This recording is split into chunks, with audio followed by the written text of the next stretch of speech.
चला मंडळी, आज आपण नवरात्री स्पेशल काही पदार्थ बघणार आहोत इथे. तर इथं हा सुरुवातीचा आहे तो दही वडा बनवलेला आहे. अप्रतिम अशी रेसिपी होते. याची संपूर्ण रेसिपी तुम्हाला या सगळ्या रेसिपींच्या संगीता सोमी किचनवरती पाहता येतील. हा आपण बन डोसा बनवलेला आहे आणि हाही उपवासाचाच बनवलेला आहे. खूपच छान आणि सुंदर असा हा बनला जातो. यामध्ये मी 4 रेसिपी बनवलेल्या आहेत, त्याही तुम्ही पाहू शकता. इथे आपण लाडू बनवलेले आहेत आणि हे लाडू बनवलेले आहेत ते याच्यामध्ये अजिबात साखर न वापरता बनवलेले आहेत आणि ज्यामध्ये फक्त खजूर आणि जो गूळ घातला आहे तोही आपण ऑर्गॅनिक गूळ वापरून बनवलेले आहेत. तर याची रेसिपी तुम्हाला संगीता सोमी किचनवरती पाहता येईल. चला तर आता पाहूया आपण पुढची रेसिपी कोणती आहे ती. या पुढे बनवलेला आहे मी हा उपवासाचा हलवा बनवलेला आहे. तर ही रेसिपी तुम्ही पाहू शकता. त्यानंतर इथं बनवलेला आहे ही आहे बर्फी.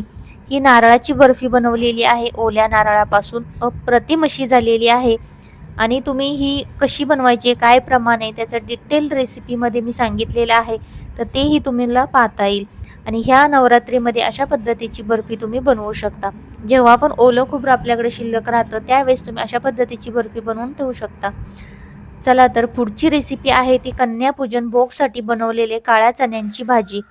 बघा काय अप्रतिम अशी झालेली आहे आणि ही जस्ट रेसिपी मी यूट्यूबवरती अपलोड केलेली. ही तुम्ही अष्टमी किंवा नवमीला बनवू शकता. कन्यापूजनसाठी बिना कांदा लसूण घालून बनवलेली ही हलवा पुरी आणि काळ्या दाण्यांची म्हणजे हरभऱ्याची भाजीची रेसिपी आहे. तर हा भोग चढवला जातो. त्यासाठी तुम्ही ही रेसिपी तुम्हाला पाहिजे असेल तर संगीता सोमी किचनवरती पाहू शकता. यामध्ये आपण अजिबात कांदा लसूणचा वापर केलेला नाही आणि सेंधा नमकमध्ये हे संपूर्ण रेसिपी बनवलेली आहे. बघा काय अप्रतिम अशी आपली रेसिपी दिसते. तर या नवरात्रीमध्ये अष्टमी किंवा नवमीला जेव्हा आपण कन्यापूजन कराल तर त्यांच्यासाठी अशा पद्धतीची ही रेसिपी हा भोग करून बघा आणि हा जो प्रसाद आहे तोच आपण कन्यापूजनसाठी दाखवला जातो. बघा काय मस्त असा आपला हलवा तयार आहे, पुरी तयार आहे आणि त्याच्यासोबत काळ्या हरभऱ्याची भाजी आहे. म्हणजे काळ्या हरभऱ्याची भाजी नाही आहे, हरभरा हा गावरान हरभरा असतो. फक्त त्याची काळ्या मसाल्यामधली भाजी बनवलेली आहे. त्यानंतर पुढची रेसिपी आहे ते उपवासाचं अनारशाची आहे. काय मस्त असे अनारसे तयार होतात तीही रेसिपी पहा आणि हे पापडची आहे. चला तर मग संगीता सोमी किचनवरती जाऊन नक्की व्हिजिट करा.